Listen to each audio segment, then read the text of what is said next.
Hey there, friends. We can file this one under viewer request. Alan, I believe it's 6832. He's been a subscriber for a long time and always has really insightful comments on my videos. Thanks, Alan, for the support. He did ask, hey, how did that oil look in the end after the oil change on the TECOmaster? And honestly, I haven't ran it much. It's been really hot and dry. So the grass hasn't grown much, and we've got 3+ acres to mow, so this machine isn't that helpful in that regard. But I did run it a little bit. If you remember when I drove over my own phone with this thing, put it at some risk, that worked out really well. I was pretty happy with it. But so it's only ran, 5-10 minutes kind of thing. So I thought, well, let's take a look. So I popped the fill plug, and granted it hasn't been run in a couple days, so if there's any real kind of particulate, it's settled again, but I pulled it over a few times just with the spark plug disconnected, and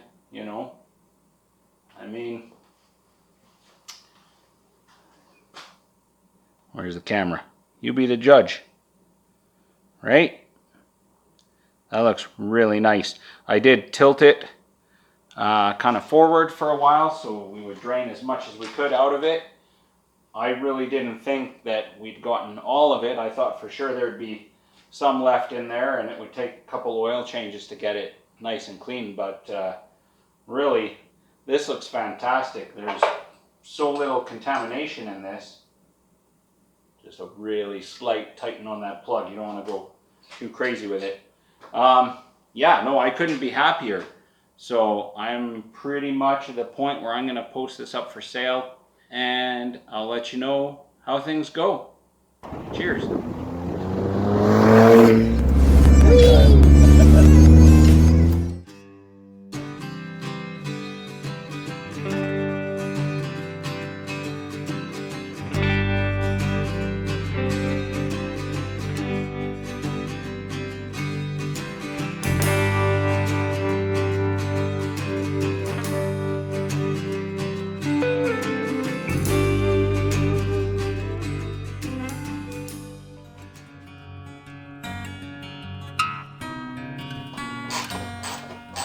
Well, I had a little bit of an altercation with the Mercedes-Benz a couple weeks ago. Basically rear-ended them, so I guess I'm at fault, although nobody knows why the guy decided to stop where he did. Just make a right turn and then he stopped. No reason. Anyway, whatever. Doesn't matter. Point is, his Mercedes made out a lot worse than my Jeep did. I do have a little bit of minor damage. Just got to get this front cover off just to see what I'm up against. So I've removed the push pins from underneath here already. And I'm just going to remove these. There's actually 4 of these little screws on each side, so there's 3, and then 1 up in here that's kind of tough to get at, and it's kind of hidden, so unless you know it's there, you forget about it. And then some bolts across the top, some connectors for the lights, and this thing's off. It's kind of a 10-minute job at this point now that I've done it a few times. I'm pretty good at it, so I'm going to pull it off and we'll take a look.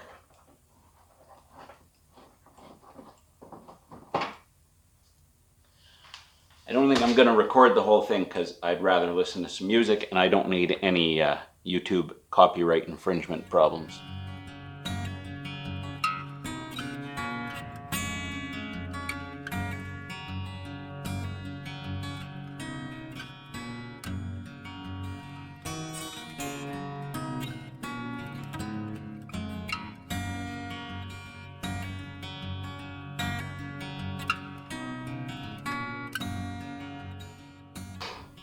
Overall, it actually doesn't look too bad.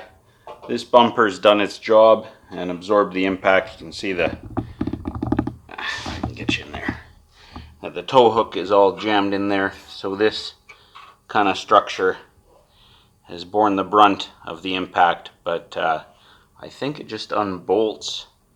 I don't think it even supports the rad. I think that's a separate structure. So just these kind of 8 bolts and, you know, some brackets and stuff, and pull that off. I can probably just get that at the junkyard, I think. This part was found below my bumper at the scene of the accident, and so I scooped it up and looked at my front bumper and couldn't figure out where it came from. So I googled the part number that's on it, and it's a Mercedes-Benz part. So a little bit of a souvenir for the wall of shame. I'm gonna see if I can get this tow hook out of here. It's probably a lost cause. Maybe I can straighten it, I don't know, but it's probably a lost cause, and we'll take it from there. Well, I guess I'm pretty impressed actually. This tow hook, in the event of a collision, is kind of designed to shoot right off of the brackets here. So actually this bracket was really mangled up, but I was able to straighten it out not too bad, good enough to bolt it on. So actually this is gonna live to see another day, which I'm really surprised. I'm really glad they're kind of hard to find. So cool. So under the file of you get what you pay for, as any sane person might do, it's nearly 10 o'clock in the evening, so it's pitch black outside and it's raining. But I have a power pole on my property, and sorry, I don't know if you can hear that furnace going. It's getting a little cold here already. Took my chain hoist, wrapped it around the power pole and around the bumper, and kind of yanked on it and backed up and pulled on it, and I think I've got it out enough that I can kind of live with it. It's not really vertical. It's kind of pushed in at the bottom still. I would have liked it if it pulled the bottom a bit more, but you know, you get what you pay for, and I didn't pay anything, so I think I can live with this. I'll throw the front back on, throw that tow hook back in, and call it good. $0 repair. Love it. Alright, maybe you've heard of the ad campaign Auto Body Like It Never Happened. This definitely happened. Even from here you can tell that this tow hook is not, it's pushed in a little bit. But you know what? This cost me $0. So overall, I can't complain too much. I just have to remember next time I get stuck, pull out with that tow hook. It's about 3/8 of an inch, and that might straighten it out. It's 11:30 at night. I'm tired. I'm going to bed.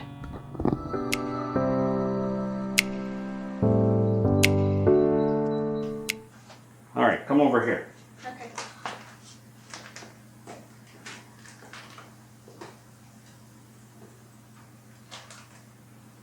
We'll talk about gas engines for a moment, really quick. So, what goes in here? Gas. Gas. What goes in here? I don't know. See if this gives you a hint. There's holes in here, there's sponge. What could pass through this? What's in there right now? Oil. Nope. Air. Air. You need air for an engine to run. If you don't have air, it won't run. This cleans the air before it goes in there. It's an air filter.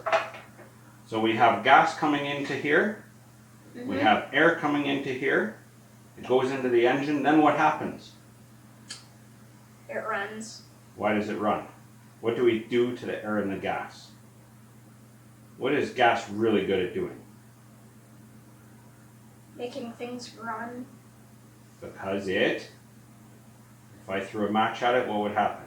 It lights on fire. It burns. Do I want to stand here and hold a match all the time? No. No. So what do I do? You light it on fire. How do I light it on fire? Lighter. With a spark. Yeah.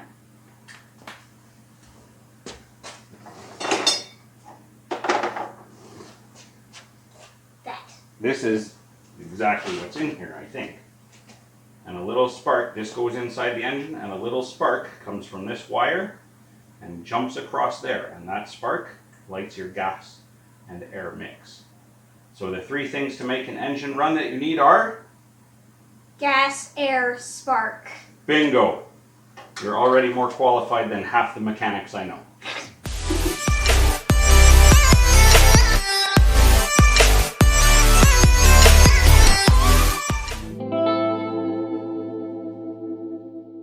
We are here at the Strathcona Vintage Tractor Association show and shine and tractor pull.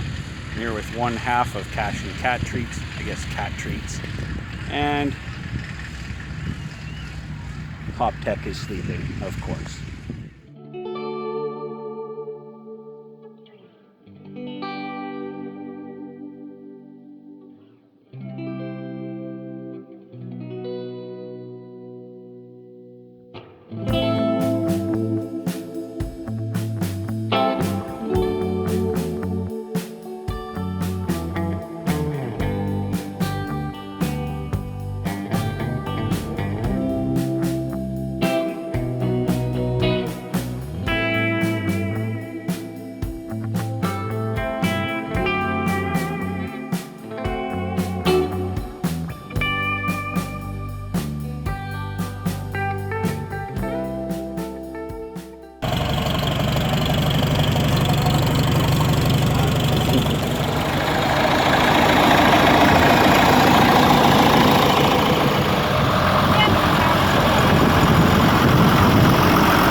All right, Shopcat is leaving the premises. We got to see some cool tractors, some cool old cars, and meet some people, and it was a lot of fun. Had some tiny donuts, right, Luke? Got a belly full of tiny donuts. Lots of fun. We'll talk to you later. Have a great day.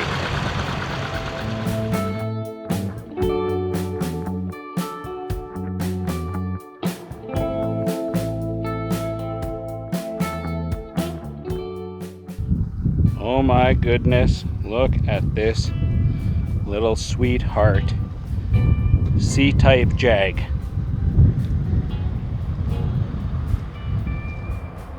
Wow. Beautiful.